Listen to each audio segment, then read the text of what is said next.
Assalamualaikum warahmatullahi wabarakatuh.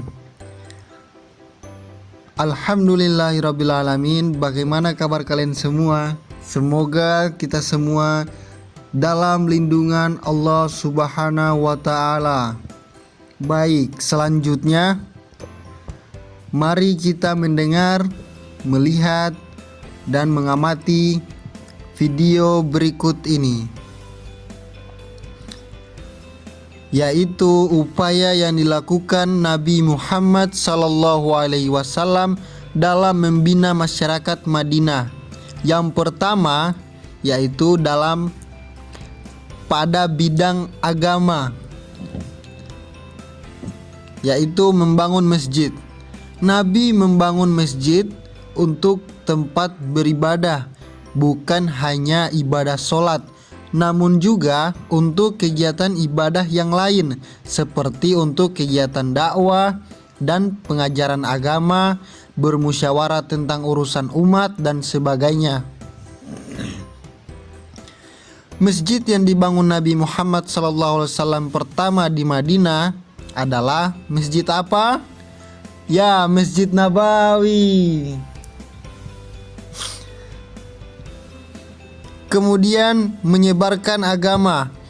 Tujuan Nabi Muhammad SAW hijrah ke Yathrib atau Madinah adalah untuk berdakwah.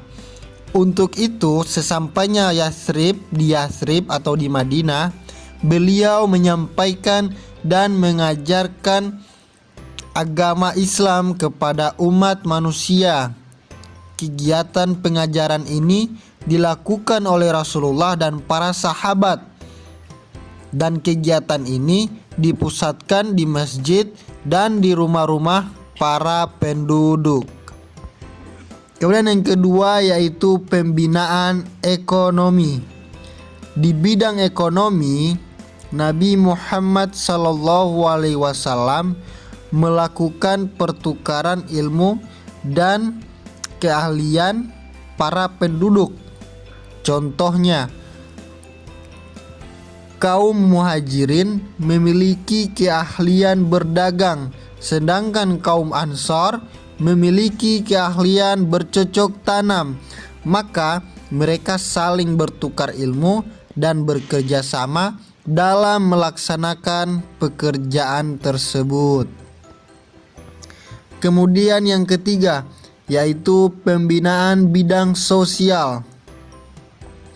Nabi Muhammad SAW juga memperhatikan pembangunan bidang sosial kemasyarakatan, sehingga masyarakat Madinah menjadi lebih kuat.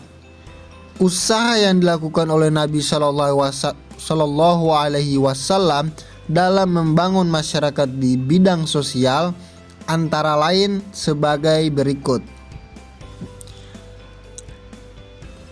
yaitu melakukan pernikahan, atau yang pertama melakukan pernikahan antara kaum muhajirin dan kaum ansor. Yang kedua, berdakwah yang dihadiri oleh kaum ansor dan muhajirin dalam satu tempat.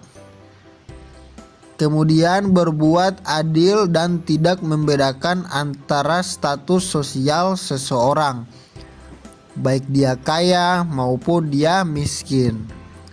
Kemudian melibatkan kaum muhajirin dan ansor dalam pembangunan masjid. Setelah itu keempat, pembinaan dalam bidang pertahanan. Untuk menjaga keamanan kota Madinah, Rasulullah SAW membuat perjanjian antara kaum muslimin dan kaum Yahudi. Isi perjanjian itu diantaranya, yang pertama, mempunyai hak bersama untuk menjalankan agama masing-masing dan saling menghormati di antaranya. Yang kedua, wajib tolong menolong untuk melawan siapa saja yang memerangi mereka. Yang ketiga, wajib saling menasehati dan melaksanakan kebaikan-kebaikan dan keuntungan bersama. Yang keempat, wajib menghormati kota Madinah atau yang disebut dengan Yathrib. Kemudian yang kelima, jika terjadi perselisihan, maka harus diserahkan kepada Allah Subhanahu wa taala dan Rasulnya, yaitu Muhammad sallallahu alaihi wasallam. Yang keenam, semua penduduk Madinah wajib dilindungi, baik yang tinggal di dalam kota Madinah ataupun di luar kota Madinah. Setelah itu di sini ada gambar yang dimana gambar ini sebelumnya sudah ada, yaitu pertama dalam bidang agama, bidang sosial, bidang ekonomi, dan bidang pertahanan. Jadi demikianlah pembelajaran kita pada pagi hari ini. Semoga adik-adik sekalian memahami serta mengerti apa yang sudah diperlihatkan dalam video ini sebelumnya.